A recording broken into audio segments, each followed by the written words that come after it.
반대 없이 쑥 빼고 자신의 임기와 관련해 개헌의 방향을 구체적으로 제시했습니다. 이 대통령은 최근 SNS와 언론을 통해 자신의 임기 단축도 수용할 수 있다며 4년 연임 또는 중임제 개헌을 거론했습니다. 이 대통령은 이에 앞서 지난달 개헌에 찬성하는 야당 의원들만 골라 초청해서 개헌 군불용 골프를 쳤다고 합니다. 이처럼 이유는 제각각 서로 다르게 내세웠지만 이재명 대통령과 여당 핵심 권력이 외친 구호는 단 하나, 헌법 개정 즉 개헌으로 모아집니다. 대통령으로부터 국회의장, 총리 등 권력의 수뇌부가 모두 개헌을 목표로 국민 선동과 여론몰이에 나선 모양새입니다. 검찰의 수사권을 없애든 공소 취소 특위를 만들든 개헌을 추진하든 궁극적인 종착역은 모두 이재명 대통령 재지우기입니다. 이재명 대통령이 퇴임 이후 재판이 재개되어 감옥에 가는 상황을 모면하기 위해 어떻게든 자신의 임기 내 개헌 이슈를 통해 돌파구를 마련하고자 하는 것입니다.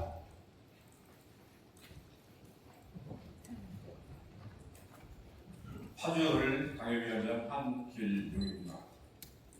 그러나 현행 헌법은 개헌 당시 대통령의 임기와 관련된 효력을 제한하고 있습니다. 헌법 제128조 제2항은 대통령의 임기 연장 또는 중임을 위한 헌법 개정, 그 헌법 개정 제한 당시의 대통령에 대해서는 효력이 없다고 명시하고 있습니다.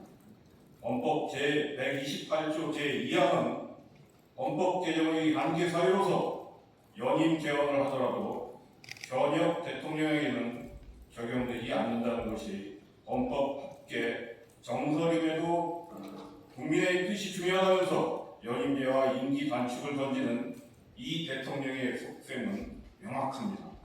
이재명 대통령의 사법 리스크를 지우고 나아가 권력의 연장, 연임까지 노리는 것입니다.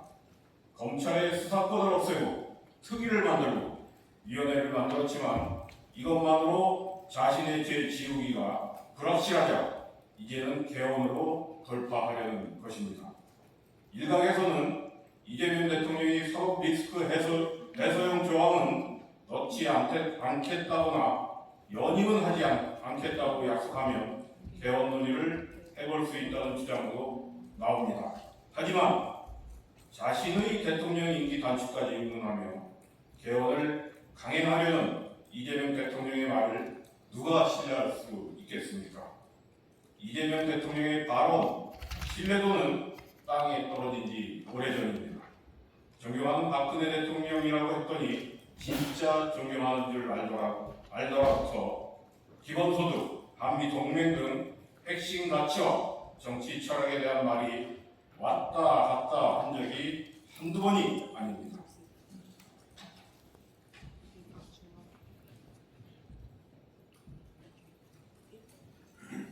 수원시각 당협위원장 이봉철입니다.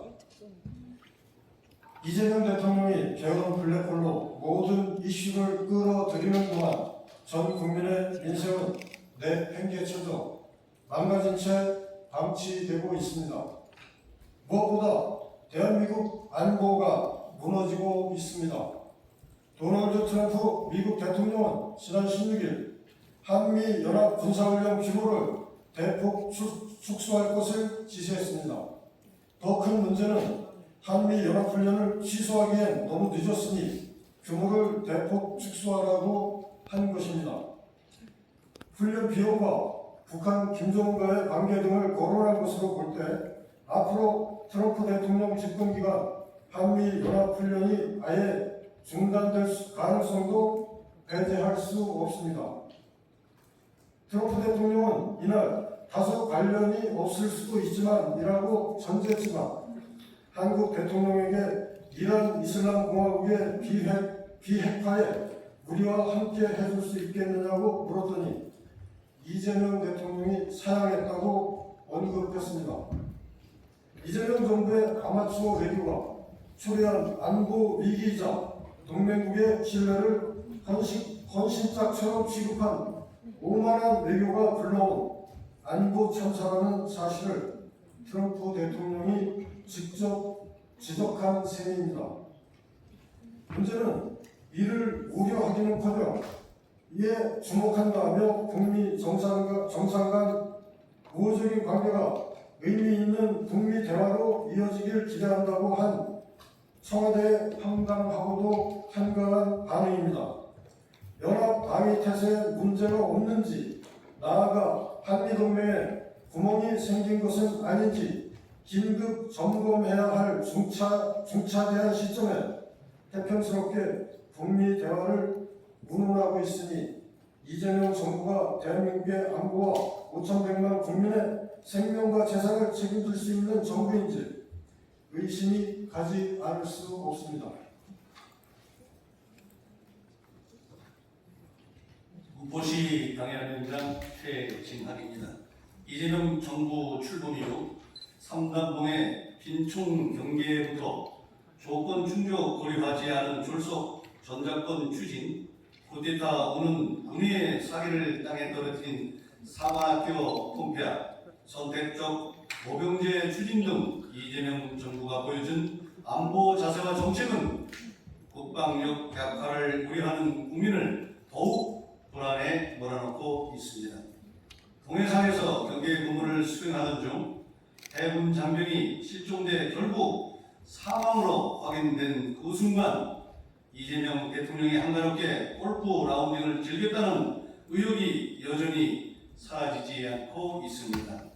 이것이 사실이라면 군통수권자로서 최소한의 자격은 물론 인격마저 상실하는 것입니다. 한 달이 지난 지금까지도 명확하게 사실이 아니라고 말하지 못하는 이유가 과연 무엇입니까? 골프를 치셨습니까? 아닙니까? 그러고도 대한민국의 대통령이라고 말할 수 있겠습니까? 이재명 정부는 또 민생은 방치한 채 염장질기식 엉뚱한 정책만 남발하고 있습니다. 양질의 도심정책 공급은 막아놓고 폐버스를 개조해 청년주택으로 공급하겠다는 게 과연 제대로 된 정책입니까? 우리 청년들이 난민입니까? 노숙자입니까? 국민적 분노가 폭발하자 국회의원 개인의 의견을 뿐이라며 꼬리를 자르는 모습은 현 정권의 국정 운영 수준이 얼마나 무책임한 것인지 보여주는 대목인 것입니다. 또한 4억 원 이하의 빌라, 오피스텔 구입을 지원하는 청년 미래 보금자리론, 집 없는 청년을 우롱하는 정책입니다. 집 없는 청년들은 아파트를 사지 말라는 정책입니까? 양질의 주택을 공급하기는커녕 우리 청년 세대를 계속 빌라, 오피스텔에 묶여두겠다는 발상입니까?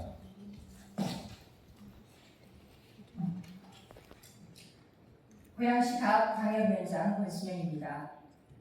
전 국민을 혼란에 빠뜨린 부동산 세제 개편안은 이재명 정부가 얼마나 전문성이 부족한 정부인지 보여주고 있습니다. 기업 상속과 관련한 공제 혜택은 대폭 줄여 중소기업인들의 불편을 사고 있습니다. 가업 상속 공제 요건을 10년에서 30년으로 대폭 늘리고 대상 업종도 1205개에서 727개 업종으로 줄였습니다. 중소기업가들이 평생에서 일군 기업을 아예 상속하지 못하게 하겠다는 것이나 마찬가지입니다. 자영업자들의 신용카드 매출에 대한 부가가치세 우대 공제율이 축소되고 우대 공제 한도도 줄었습니다. 자영업자들은 지원금 15만 원 주더니 세금으로 500만 원을 뺏어간다고 분노하고 있습니다. 이재명 정부는 서민들의 얇은 유리 지갑도 털었습니다. 신용카드 사용액 소득 공제에서 대중교통 40% 추가 공제를 없애고 전통시장, 도서, 공연 등에 적용되는 추가 공제 한도도 축소했습니다. 대통령이 당선되자마자 당선 축하금 나눠주듯 국민에게 푼돈을 뿌리더니 이제 국민의 지갑을 털고 있습니다.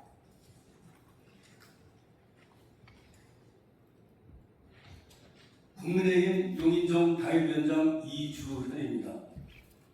더 큰 문제는 이재명 정부가 열심히 일하는 사람은 열심히 일할수록 더 손해를 보고 나눠준 돈보다 더 많은 돈을 빼서 결국 모든 국민을 가난하게 만들고 나아가 앞으로도 전 국민이 정부의 지원금에 의존해 살아가도록 사회 및 국가 시스템을 만들어 가고 있다는 것입니다. 이재명 정부의 이런 정책들이 계속되면 국가 경제 파탄으로 규결된 아르헨티나와 베네수엘라의 전철을 우리가 받지 않으리라는 보장이 없습니다. 한강의 기적이라고 전 세계가 경탄에 맞이하지 않는 대한민국의 80년 공든탑이 이재명 정부 출범 1년여 만에 백척단계에 서 있는 셈입니다. 존경하는 국민 여러분, 현재 대한민국은 정부와 여당이 이재명 대통령 재지우기에 모두 올인하는 상황입니다. 이재명 대통령 1인 사법 리스크 제거와 권력 연장을 위해 대한민국의 헌정도, 5,100만 국민의 생명과 재산도, 청년의 삶도, 사법부의 독립도 모두 희생되고 있습니다. 이것이 나라입니까?